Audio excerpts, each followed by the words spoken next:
দেখেন এই ফাতেমার সাথে যেই মেয়েটা জান্নাতি হবে তার অবস্থানটা দেখেন কিরকম ছিল। হযরতে ফাতেমা রাদিয়াল্লাহু তাআলা আনহু জান্নাতি যত রমণী থাকবে, যত মহিলা থাকবে রে, সমস্ত মহিলাদের ভিতরে সরদারিনী হবে হযরতে ফাতেমা রাদিয়াল্লাহু তাআলা আনহু। জোরে জোরে কন্না সুবহানাল্লাহ। এই ফাতেমার সাথে যে মেয়েটা জান্নাতি হবে রে, এইটা দুনিয়ার কোনো এইরকম রাজা বাদশার মেয়ে জান্নাতি হবে না, এটা কোনো এইরকম প্রভাবশালী সম্পদশালী তাদের মেয়ে জান্নাতি হবে না। এমন একটা মহিলা হযরত ফাতেমার সাথে জান্নাতের বন্ধু হয়ে যাবে, তিনি হইতেছে অনেক দরিদ্র পরিবারের ও মুসলমান একটা কাঠুরির বিবি হযরত ফাতেমা রাদিয়াল্লাহু তাআলা আনহার সাথে জান্নাতি হবে। সুবহানাল্লাহ। সাধারণ ঘরে একটা মেয়ে কাঠুরি, এই জঙ্গল থেকে কাঠ কেটে বাজারে বিক্রি করে, তারপর তার সংসার চলে। সেই কাঠুরির বিবি জান্নাতি রমণীদের সরদারিনী তার সাথে জান্নাতে থাকবে। জোরে কোন সুবহানাল্লাহ। এটা কি এমনি হয়েছে? দুনিয়াকে কুরবানি করে দিয়েছে, দুনিয়ার আমিত্বকে ধ্বংস করে দিয়েছে, এই জন্য আল্লাহ তাদেরকে চিরস্থায়ী জান্নাত দান করেছে। সুবহানাল্লাহ। আমরা এটা পারতেছি না, এটা আমাদেরকে পারতেই হবে। মহায় জাহান্নাম ছাড়া উপায় নাই। ও বন্ধু আমার, এই লোকটা কেমন জান্নাতি হয়ে গেল দেখেন। হযরত ফাতেমা রাদিয়াল্লাহু তাআলা আনহা একদিন বাবার কাছে যে বলতেছে, বাবারে, ও বাবা, তোমার সাথে আমি একটা কথা বলার জন্য আসছি গো বাবা। নবী আমার বলে, কি কথা বলার জন্য আসছো? ও বাবা, আমি জান্নাত জাহান্নাম নিয়ে তোমার সাথে একটু কথা বলতে চাই। আল্লাহর নবী ডাক দিয়ে বলে, মারে, ও মা, তুমি শুনে নাও রে মা, আমার আল্লাহ ঘোষণা করে দিয়েছে তুমি জান্নাতি নারীদের ভিতরে সরদারিনী হয়ে যাবা। সুবহানাল্লাহ। ও বাবা, বুঝতে পারলাম আমি জান্নাতি নারীদের সরদারিনী হয়ে যাব। ও বাবা, আর একটু জানতে চাই গো বাবা। নবী আমার বলে, শোনো রে ফাতিমা, ও ফাতিমা, আমার দুইটা নাতি ইমাম হাসান ইমাম হুসাইনকে আমার আল্লাহ জান্নাতে যুবকদের সরদার বানায়া দিবে। জোরে জোরে কন্যা সুবহানাল্লাহ। নবী আমার এইবার ডাক দিয়ে কই, মারে, এখানেই শেষ নাই রে মা, শোনো মাগো, আমার আল্লাহ দুনিয়ার ভিতরে 10 জন ব্যক্তির জান্নাতের সার্টিফিকেট দিয়েছে, তার ভিতরে 4 নম্বরে আমার আল্লাহ তোমার স্বামী হযরতে আলী রাদিয়াল্লাহু তাআলা আনহুর নাম আমার আল্লাহ ঘোষণা করে দিয়েছে। জোরে জোরে কন্যা সুবহানাল্লাহ। দুনিয়া থেকে তারা জান্নাতি, দুনিয়া থেকে তারা সার্টিফিকেট পাইলো। ও মুসলমান, তুমি আমি কিসের সার্টিফিকেট পাইব? কেন বুঝো না? কেন বুঝতে পারো না? এই দুনিয়াটা যে ক্ষণস্থায়ী, এই দুনিয়াটা থাকার জায়গা নয়। কেন রে বুঝতে পারো না? কেন বুঝো না রে বন্ধু? এই 50-60 বছরের জিন্দেগিকে কুরবানি করে দাও। দেখো এইবার হযরত ফাতেমা ডাক দে বলে, ও বাবা, বুঝতে পারলাম আমি জান্নাতি, আমার ছেলেরা জান্নাতি, আমার স্বামী জান্নাতি। ও বাবা, তোমার কাছে জানতে চাই, জান্নাতের ভিতরে সমস্ত সরদারিনীর সাথী, ও বাবা, আমি তো সরদারিনী হব, আমার সাথে কি কোনো বান্ধবী থাকবে না? বলে, হ্যাঁ, তোমার সাথে থাকবে। বলে, বাবা, তিনি কি এখন জীবিত আছে না দুনিয়ার থেকে বিদায় হয়ে গেছে? বলে, না মা, দুনিয়াতে তিনি জীবিত আছে। আমার নবী বলতেছে দুনিয়াতে জীবিত আছে। ও বাবা, তাহলে ওই লোকটা কি অনেক টাকা পয়সার মালিক? ও বাবা, ওই লোকটা কি অনেক সম্পদশালীর মালিক? নবী আমার বলে, না না না, ও মা ফাতিমা, ওই লোকটা কোনো টাকা পয়সার মালিক নয় রে মা, ওই লোকটা কোনো সম্পদশালী ব্যক্তির মালিক নয়।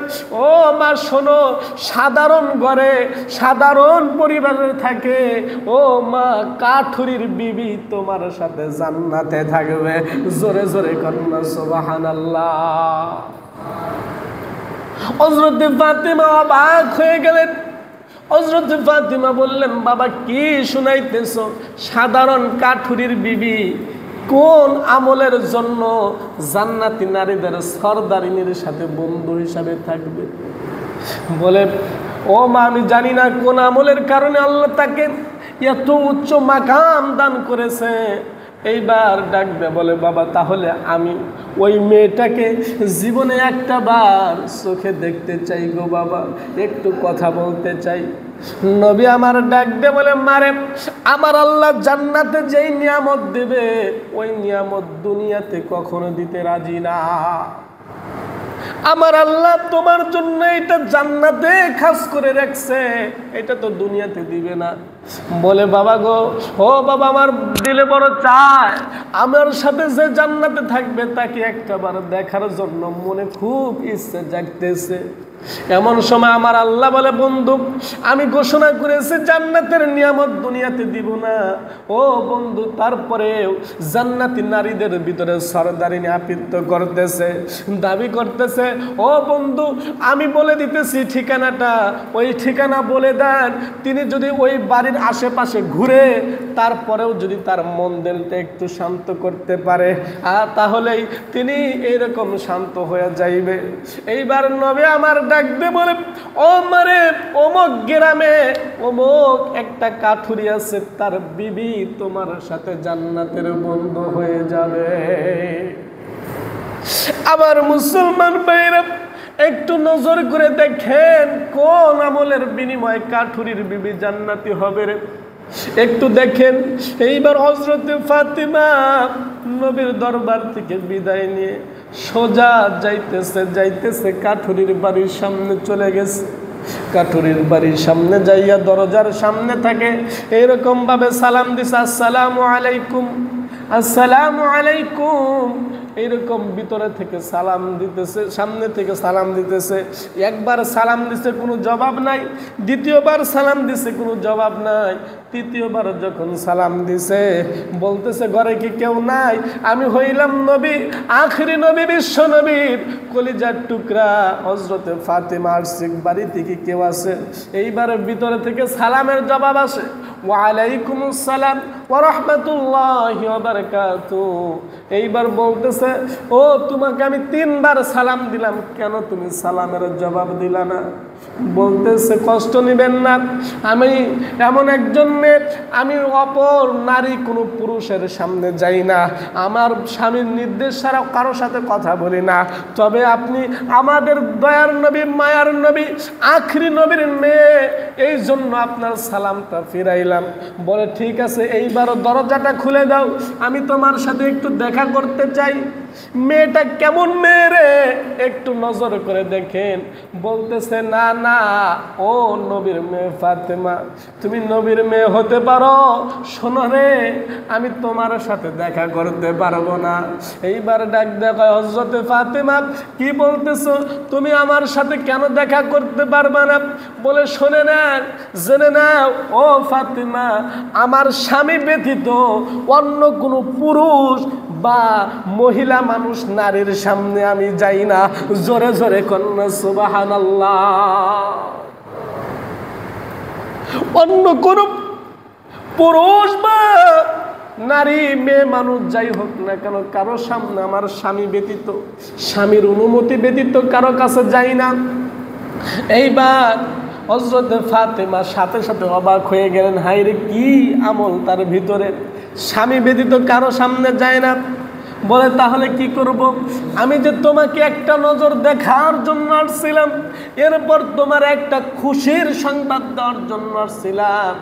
বলে, খুশি সংবাদ যেহেতু দিবেন, একটু দেখতে চান, শোনেন, আজকে আপনার সাথে আমি দেখা করতে পারবো না, একটু কষ্ট করে কালকে আবার আসেন, আমি আমার স্বামীর কাছ থেকে একটু অনুমতি রাখবো। তিনি যদি অনুমতি দেয়, তার অনুমতি পাওয়ার পর আমি কালকে আপনার সাথে দেখা করতে পারবো। হযরতে ফাতেমা এমন সময় বাড়িতে চলে গেলেন। পরদিন যখন আবার আসবে, ও মুসলমানরা রে, পরের দিন যখন আবার আসবে, হযরতে ফাতেমার সাথে সাথে তার ছোট্ট সন্তান ইমাম হুসাইন মার হাতটা টান্দা ধরে ডাক দে, বলে, মা গো, ও মা, কালকে তোমারে পাইলাম না গো মা, দীর্ঘ সময় পাই নাই গো মা। ও মা আজকে আবার কোথায় যাইতেছো? মা কোথায় যাও? বলে আমি একটা কাজে একটা জায়গায় যাইতেছি। বলে মা আজকে যদি আমারে না নিয়ে যাও আমি কিন্তু তোমারে যাইতে দিব না। জোরে জোরে কান্না আল্লাহু আকবার। আম্মা আজকে যদি আমাকে না নিয়ে যাও মাগো তোমার যাইতে দেওয়া হবে না। হযরত ইমাম হুসাইন তো ছোট্ট মানুষ, বালক নাবালেগ, এই জন্য ফাতেমা নির্ভয়ে বলে ঠিক আছে বাবা তুমি আমার সাথে চলো। হযরত ফাতেমার সাথে কাঠুরিয়ার বাড়ির দিকে হযরত ফাতেমা তার ছোট্ট সন্তানকে নিয়ে যাইতেছে। এইবার বাড়ির সামনে যায় হযরত ফাতেমা সালাম দিলেন, আসসালামু আলাইকুম। ঘরের ভিতর থেকে জবাব আসতেছে। এইবার হযরত হুসাইন বলে মাগো কালকে কি তুমি এই বাড়িতে আসছিলাম? বলে হ্যাঁ কালকে আমি এই বাড়িতে আসছিলাম।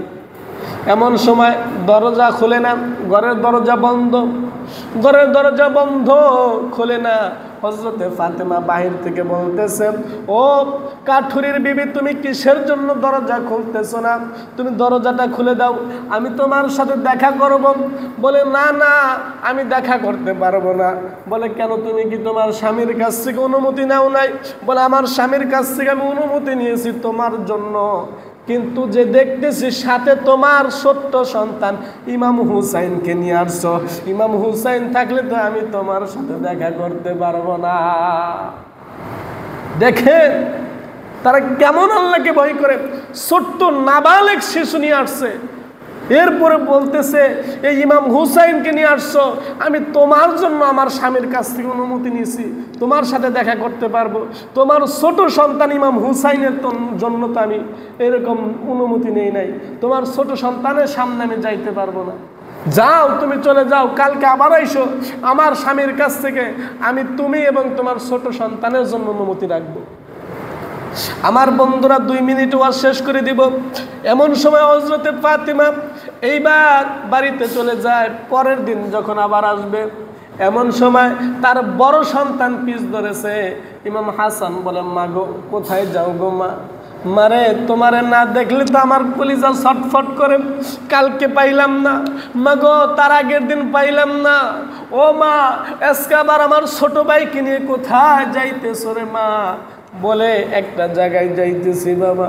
বলে মাগো তোমারে না দেখলে আমার ভালো লাগে না, মাগো তোমারে না দেখলে কলিজা ছটফট করে গো মা, আমাকে আজকে নিয়ে যাইতে হবে। হযরত ইমাম হাসান ইমাম হুসাইন 2 ভাই এইবার হযরতে ফাতেমার সাথে রওনা দিলেন। বাড়ির সামনে যাইয়া হযরতে ফাতেমা এমন সময় সালাম দিলে ভিতর থেকে সালামের জবাব আসে। এমন সময় হযরতে হাসান বলে মাগো কালকে কি তুমি আর আমার ছোট ভাই ইমাম হুসাইন এই বাড়ি থেকে আসছিলা গো মা? বলে হ্যাঁ কালকে আমি এবং তোমার ছোট ভাই ইমাম হাসান হুসাইন তাকে নিয়ে এই বাড়িতে আসছিলাম। এইবার বাড়ির সামনে থেকে ইমাম হুসাইনের আর ইমাম হাসানের আওয়াজ পাইয়া কাঠুরির বিবি দরজা খোলে না, ভিতর থেকে দরজা খোলে না দেখে হযরতে ফাতিমা বলতেছে, ও কাঠুরির বিবি কেন দরজা খোলো না? বলে কালকে তো আমি তোমার জন্য তোমার এবং তোমার ছোট সন্তানের জন্য অনুমতি রাখছি, তোমার বড় সন্তানের জন্য তো রাখি নাই। বলে এই জন্য তোমার সাথে দেখা করতে পারবো না। ইমাম হুসাইনের মা বলতেছে, বুঝতে পারেছি তোমারে কেন আমার আল্লাহ এত বড় নিয়ামত দান করেছে, বুঝতে পারেছি তুমি এত সুন্দর পর্দা করো, পরপুরুষের সামনে যাও না, বিদায় তোমার আল্লাহ জান্নাতে নারীদের সরদারিনীর সাথে জান্নাতের বন্ধু বানায় দেবে। ও শোনো, তোমার জন্য এই খুশি সংবাদ দিয়ে গেলাম, তোমাকে আমার দুনিয়াতে দেখতে হবে না, জান্নাতের নিয়ামত আমি জান্নাতেই দেখব। শুইনা নাও যাইনা নাও, জান্নাতি রানীদের সরদারিনী আমাকে আল্লাহ কবুল করেছে, আর সেই সরদারিনীর বান্ধবী হিসাবে তুমি থাকবা। জোরে জোরে কন্যা সুবহানাল্লাহ।